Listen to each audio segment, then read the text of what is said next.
atteint le niveau de la satisfaction maximale sur la terre. Car vous avez été créés pour assujettir la terre, dit la Bible. Dieu dit assujettissez la terre, veut dire dominer la terre, prenez possession de la terre, contrôler la terre, gérer la terre. Or, la terre est composée de tout ce que nous voyons sur cette terre. Dans tout ce que nous voyons, chacun a quelque chose qui l'aspire sur ce qui est sur cette terre. Néanmoins, pour d'autres personnes, ils aspirent des miettes. Dans la Bible, il y a un homme qui a vécu sur terre, mais qui aspirait des miettes. Dieu qu'il était chrétien, croyant, fervent. Il répond au nom de Lazare. La Bible dit que Lazare aimait manger les miettes qui tombaient sous la table du roi, et du riche plutôt.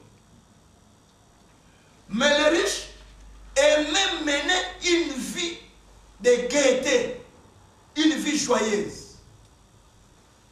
Écoutez-moi bien.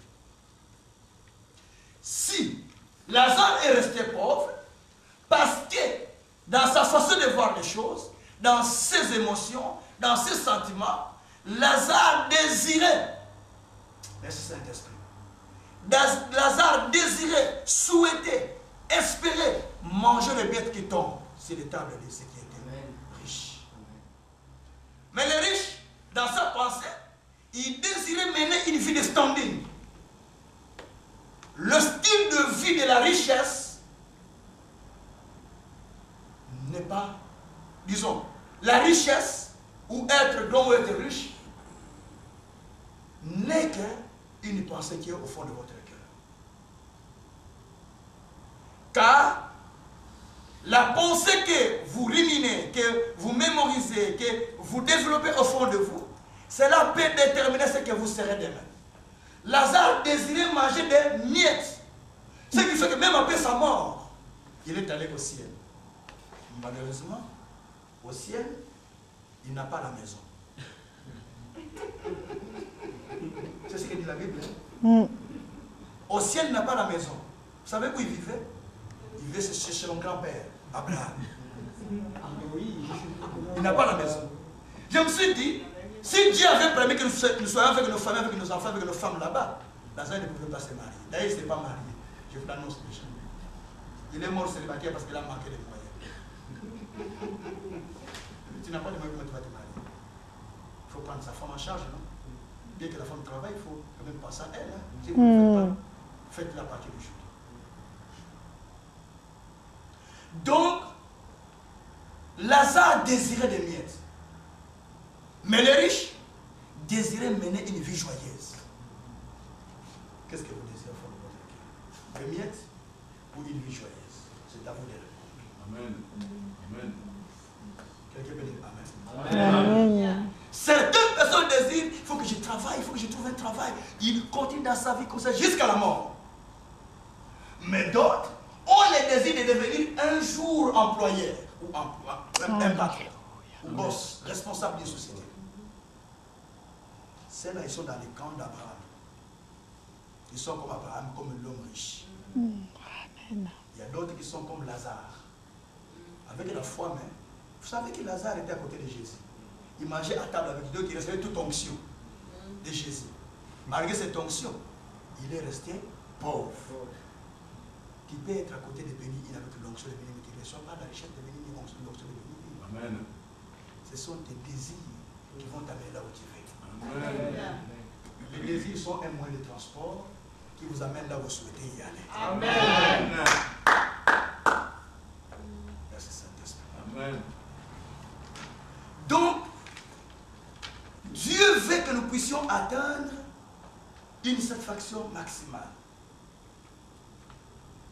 Avant que nous ne soyons ce que nous sommes, avant que nous soyons même nés, Dieu avait un but pour nous, un plan pour nous. La Bible dit que le plan que Dieu a pour nous, c'est le plan de paix, non de malheur.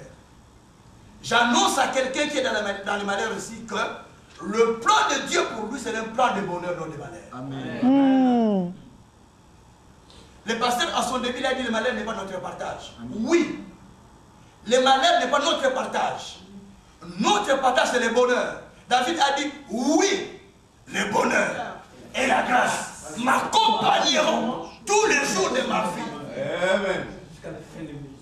Tous les jours de ma vie. C'est alors que moi j'habiterai dans la maison de l'Éternel. C'est alors que je vivrai dans la maison de l'Éternel. C'est alors que j'irai dans les cieux. Mais c'est pas dit le bonheur et la grâce doivent m'accompagner tous les jours. C'est alors que je pourrai partir dans les cieux. Comment veux-tu que j'aille dans les cieux? Sur la terre, le bonheur ne m'a pas accompagné. Non. Il faut que le bonheur m'accompagne ici, tous les jours de ma vie. C'est alors que je vais aller habiter dans la maison de l'Éternel. Amen. Là-bas, béni soit le Seigneur pour ceux qui partent avant, parce qu'il y a une cité qui était construite là-bas. Donc il y a du travail, il faut devenir des maçons. Ils doivent construire pour que nous allions habiter. Mais parce que ce que dit la Bible, non? Jésus a dit, je pars, mais je vais revenir. Jean 14. Je m'en vais vous préparer des maisons ou des demeures. Et je reviendrai vous chercher. Donc si tu pars avant que Jésus ne vienne, gloire à Dieu, tu es parti. Il y a du travail qui t'attend là-bas. Il faut construire là-bas. Si je pars aujourd'hui, je ne m'en dis pas que je sois maçon là-bas. Votre camionneur pour conduire le sable, pour déposer dans la cité pour construire. Il y a une cité que Dieu est en train de construire pour nous. Que le Saint-Esprit soit. Alors, nous avons 3 niveaux de potentiel. Nous avons le premier niveau, je l'ai déjà parlé, je l'ai déjà dit, c'est le niveau de l'esprit. Donc le potentiel que j'ai parlé, le potentiel de l'esprit, j'ai déjà expliqué ça. Et puis nous avons l'âme et nous avons le corps, les 3 niveaux de potentiel. Le potentiel agit en 3 niveaux. Il agit en esprit, il agit dans votre âme ou pensée, et puis le potentiel agit aussi dans votre corps. C'est-à-dire que le don que Dieu dépose peut être spirituel, peut être physique, et ils peuvent être aussi mental, avec l'intelligence, avec la réflexion, tout ça, ce sont des potentiels qui peuvent agir de tous côtés dans votre vie. Voilà. Alors moi je dis que l'âme, c'est le siège du progrès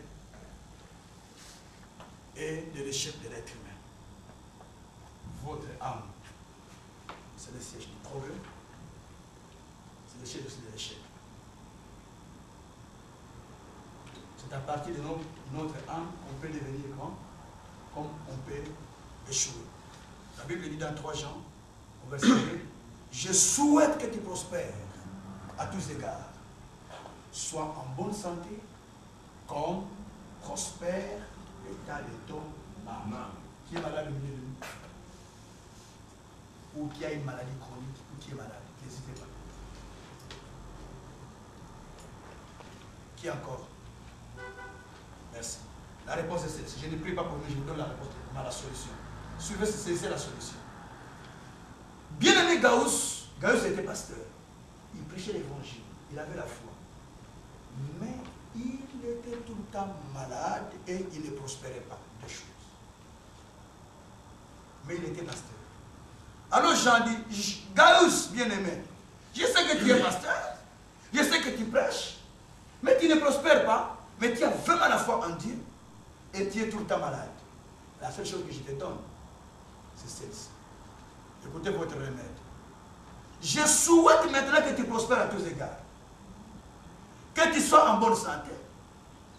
Comme prospère l'état de tes pensées.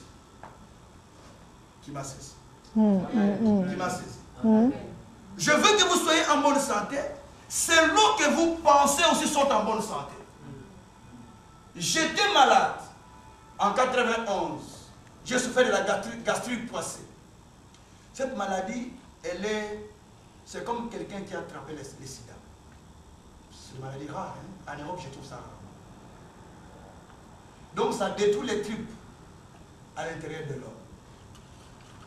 Mais le médecin, selon la médecine, j'étais condamné à rester comme ça dans ma vie. Tout le temps de produits, tout le temps de produits. J'ai dit non. J'ai pris une pensée qui est de la Bible, qui est dans la Bible, où le Seigneur dit qu'il s'est chargé de ma souffrance. Il a pris ma maladie. Et que par le maîtrise de Jésus-Christ, j'ai déjà été guéri. J'ai dit, maintenant je crois que je ne peux plus être malade parce que j'ai déjà été guéri. Amen. J'ai emmagasiné cette pensée, j'ai rempli cette pensée en moi, j'ai dit, je ne peux pas mourir avant que je n'ai accompli le dessein de Dieu. J'ai dit, je ne peux pas mourir avant 100 ans.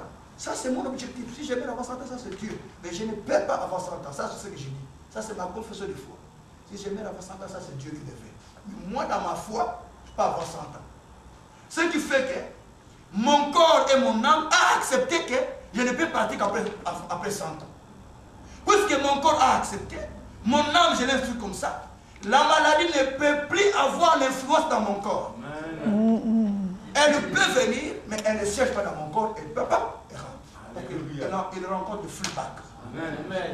Donc, la seule chose que je vous donne, à partir d'aujourd'hui, changez vos pensées. Car ce qui nous arrive ne dérive que de la pensée. Il est dit, Job a dit, ah, ce que je pensais et ce qui m'est arrivé. Ce que je craignais, ce qui m'est atteint. Job n'a risqué que ce qu'il pensait. Souvent on dit, mais c'est Dieu l'a éprouvé. Non. Avant que le diable ne te teste, d'abord ce sont tes pensées qui sont exposées, alors le diable va profiter à partir de ses pensées. Donc, vous pouvez aller plus loin, vous pouvez vivre une pleine santé, vous pouvez prospérer, vous pouvez devenir de grandes personnes par rapport à ce qui est encore au fond de vous-même. Je vous le dis, vous n'êtes pas en retard. Aussi longtemps que vous avez écouté cette parole, vous pouvez changer vos idées, vos pensées, prenez les pensées positives, prenez ce qui est meilleur, le mettez au fond de vous et vous irez très loin. Amen. Vous savez, nous sommes dans une commission, on ne confesse pas la parole négative.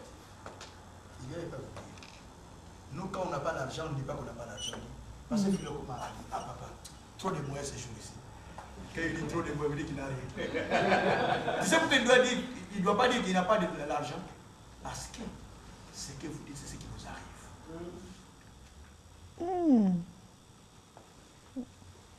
Notre ministère est bâti sur 3 principes.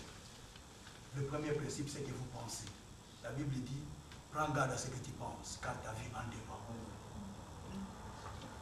Proverbe 4, verset 23.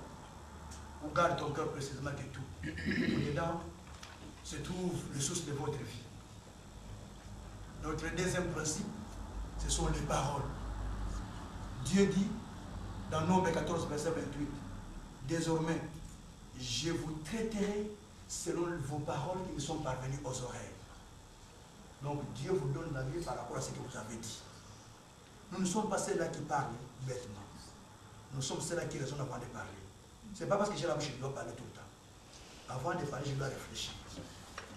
Quand je dis je n'ai rien, donc Dieu pas dire avec ce que je devrais avoir.